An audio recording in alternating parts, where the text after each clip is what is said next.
తిరుపతి తాజ్ హోటల్లో press meet నిర్వహిస్తోంది రా ఎన్టీఆర్ టీం. ఇప్పటికే ఈ కార్యక్రమంతో తమకు సంబంధం లేదని జూనియర్ ఎన్టీఆర్ కార్యాలయం ప్రకటించింది. అయినా రా ఎన్టీఆర్ టీం వెనక్కి తగ్గలేదు. 100 కోట్లతో ప్రజాసేవ ఊరువాడ పేరుతో ఈ కార్యక్రమాన్ని నిర్వహిస్తోంది. ఎన్టీఆర్ స్ఫూర్తితో ప్రజాసేవ చేస్తామని అంటున్నారు రా ఎన్టీఆర్ వ్యవస్థాపకుడు సాయి రూప్.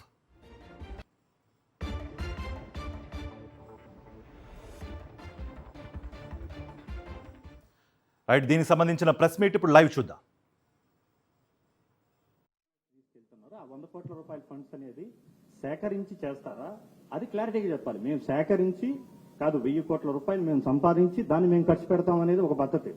ఆల్రెడీ మా దగ్గర ఉంది 1000 కోట్లు, మేము ఖర్చు పెడతాం అనేది ఒక పద్ధతి. సో క్లారిఫికేషన్ ఇవ్వండి. ఒక సినిమాని మనం అనౌన్స్ చేసేటప్పుడు ఒక ప్రొడ్యూసర్ దగ్గర మొత్తంలో డబ్బు ఉండదు. ఫినాన్షియర్స్ అని ఒకటి ఉంటుంది. ఇది సినిమా కాదు. అదే సార్, ఇది సినిమా కాదండి. ఒక ఎన్జిఓ అన్నప్పుడు చాలా బాధ్యతాయుతంగా వ్యవహరించాలి. దానికి వచ్చేటువంటి ప్రతి రూపాయి కూడా ఒక సామాన్యుడి కోసం, ఒక పేద వ్యక్తి కోసం ఎవరో ఒకరు సహాయం చేసేటువంటిది. మీరు చెప్పిన సిఎస్ఆర్ ఫండ్స్ కావచ్చు, what ever it is. CSR funds అనేవి జనరల్ గా ఎలా వర్క్ అవుతాయి అంటే, మనం ఆ గ్రామానికి వెళ్ళినప్పుడు మా గ్రామ కమిటీ ఏదైతే ఉంటుందో వాళ్ళని ఎడ్యుకేట్ చేయాలి. First point. ఇప్పుడు ఒక గ్రామంలో మరుగుదొడ్లు లేవనుకుందాం. ఆ గ్రామంలో మా టీము, ఆ బాధితుడు డైరెక్ట్ గా టాటాకో లేకపోతే ఒక కంపెనీకో ఫోన్ చేసి, అయ్యా మా ఊర్లో మరుగుదొడ్లు లేవు, వచ్చి మరుగుదొడ్లు కట్టండి అంటే కట్టరు. దానికి ఒక ప్రణాళిక ఉంటుంది. ఫస్ట్ ఐడెంటిఫికేషన్ ఆఫ్ ది ప్రాబ్లంని గుర్తించటం.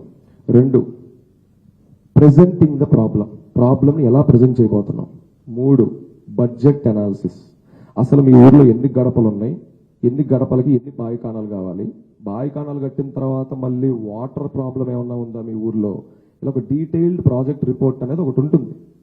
మనం ఊరూరు తిరిగి మన వాళ్ళని ట్రైన్ చేసుకొని రిపోర్ట్లు తయారు చేసుకొని లీగల్గా గవర్నమెంట్కి సహాయపడే విధంగా, హెల్ప్ అయ్యే విధంగా, వ్యతిరేకంగా కాకుండా దీన్ని వాళ్ళకి ప్రజెంట్ చేయడం జరుగుతుంది. It's a process sir. మనం ఇదంతా చేయకుండా 100 కోట్లు ఏ సిఎస్ఆర్ కంపెనీ మన ఎన్జిఓకి ఇవ్వదు. First point to be noted sir. And ఇంకోటి పోతే, మేము 100 కోట్లతో చేసేస్తున్నాం అని ఎక్కడ చెప్పలేదు. 100 కోట్లతో చేసేస్తున్నాం అని 100 కోట్ల రూపాయల సేవా యజ్ఞం అని చెప్పాను. 100 కోట్లతో సేవా యజ్ఞం అదే సార్. సో దాన్ని ఎలా ప్రాపర్ గా చేస్తారు? మీరు చెప్పినట్టు ఒక టాయిలెట్ కట్టాలన్నా ఒక ప్లానింగ్ ఉండాలి, ఒక ప్రణాళిక ఉండాలి. ఇవన్నీ మాకు తెలియదు కాదు. గ్రౌండ్ లెవెల్ ఉన్న వాళ్ళం, మాకు అన్ని క్లారిటీ ఉంటుంది. అయితే సో దాన్ని ప్రాపర్ గా డబ్బులుంటే చేస్తామని చెప్పడం వేరు, మేము సంపాదించి చేస్తామని చెప్పడం వేరు, మేము వేరే వారి దగ్గర విరాళాలు సేకరించి చేస్తామని చెప్పడం వేరు.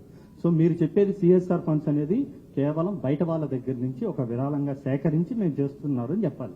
సో దాన్ని చెప్పే విధానంలో చాలా తేడా వస్తుందని చెప్తున్నాను. సో అందుకే అడుగుతున్నాను, 100 కోట్ల రూపాయలను మీరు ఎలా సంపాదించగలుగుతున్నారు? మీకు ఇప్పటికే ఏదైనా కంపెనీలు మీకు ముందుకు వచ్చాయా?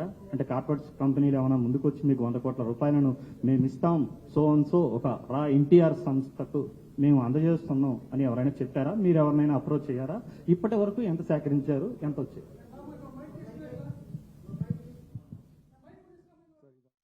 అసోసియేషన్ పేరుతో మీరు చేస్తున్నారంటారు. అసలైన అసోసియేషన్ అధ్యక్షులు కావచ్చు, అంటే స్టేట్ అధ్యక్షులు కావచ్చు, అదేవిధంగా మొత్తం మన ఇండియా అధ్యక్షులతో వాళ్ళతో మాట్లాడితే మాకు ఎటువంటి సంబంధం లేదు అనేసి వాళ్ళు చెప్పడం జరిగింది. అంటే మీరు ఈ కార్యక్రమం చేయడానికి ముఖ్య ఉద్దేశం ఏంటంటే ఎన్టీఆర్ని పైకి తీసుకెళ్లడానికా, లేకపోతే ఆయన పేరుతో మీరు ఏదైనా చేయడానికా అనేది చాలా మంది ప్రజల్లో వస్తున్న ఒక అనుమానం. దాన్ని మీరు క్లియర్ చేస్తే బాగుంటుంది సార్. ముందుగా ఇంత కార్యక్రమం అవుట్లైన్ ఇదంతా చెప్పిన తర్వాత ఆబ్వియస్లీ తప్పకుండా అది రామారావు గారిని జనాల్లో ఇంకా బాగా బ్రహ్మాండంగా ఆయన అభిమానులు ఎంత గొప్ప వాళ్ళ అని తెలిసేలా చేయటం కోసమే సార్.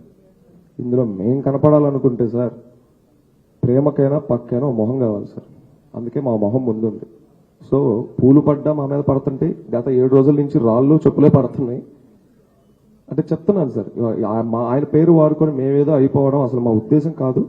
అండ్ మీరు ఒకటి నమ్మరు సార్, వ్యవస్థ పెట్టిన తర్వాత ఒక 4 సంవత్సరాల పాటు అసలు ఇది ఎవరు నడిపిస్తున్నారు, ఇది ఎవరు ప్రోగ్రామ్స్ చేస్తున్నారు, మా ఫోటోలు, మా ఫేసులు కూడా మేము బయట చూపించుకోలేదు సార్. అది అందులో ఎటువంటి డౌట్ లేదు. రెండోది, మీరు అన్నట్టు సో కాల్డ్ రిజిస్టర్డ్ సేవా సమితిలు ఉన్నాయి, మీది ఎన్టీఆర్కి మాకు అటువంటి అనుబంధం లేదని అంటున్నారు కాబట్టి సార్, అభిమానానికి ఎక్కడ గుర్తింపు కార్డు ఉండదు. ఇదేం పార్టీ కాదు సార్, దీనికి మెంబర్షిప్ కార్డు ఉండడానికి. ఇది అభిమానం. గ్రామ స్థాయి దగ్గర నుండి గ్రామాల దగ్గర నుండి పట్టణాల వరకు ప్రపంచం అంతా ఉన్నారు సార్ ఆయన అభిమానులు. వీళ్ళందరికీ కార్డులు కావాలంటే నాకు తెలిసి ఆ సర్వరే సరిపోదు. సో మీరు అంటున్నట్టు ఆ సోకాల్డ్ అసోసియేషన్లకి మాకు సంబంధం లేదంటే మాది రిజిస్టర్డ్ ఎన్జిఓ, అందులో ఎటువంటి డౌట్ లేదు. మేము గవర్నమెంట్ అన్ని బై లా ప్రకారం మేము ఏదైనా చేస్తున్నాం, అగెన్స్ట్ లా మేము ఏది చెయ్యం. 100 కోట్లు కాదు 100 కోట్లు ఖర్చు పెట్టి మీరు చేస్తున్నారని చెప్పి ఈ 100 కోట్లని ఏ విధంగా మీరు తీసుకెళ్తుంటారు సార్? సమకూరుస్తున్నారు అంటే ఎన్టీఆర్ పేరుతో సమకూరుస్తున్నారా, లేకపోతే మీ దగ్గర ఏమి డబ్బు లేదు మేము చాలా చిన్నవాళ్ళం అంటున్నారు, 100 కోట్లు మరి ఎక్కడి నుంచి తెప్పిస్తారు? సార్ ఇందాకే నేను ఒక మాట అన్నాను, మాది రిజిస్టర్డ్ ఎన్జిఓ. ఒక ఎన్జిఓకి ఈ సిస్టంలో ఎన్నిటికి యాక్సెస్ ఉంటుంది, అలాగే ఎన్నిటిని చేయగలదో ఇక్కడ సగం మందికి తెలియదు సార్ బయట. అంటే అది వాళ్ళ సబ్జెక్ట్ కాదు.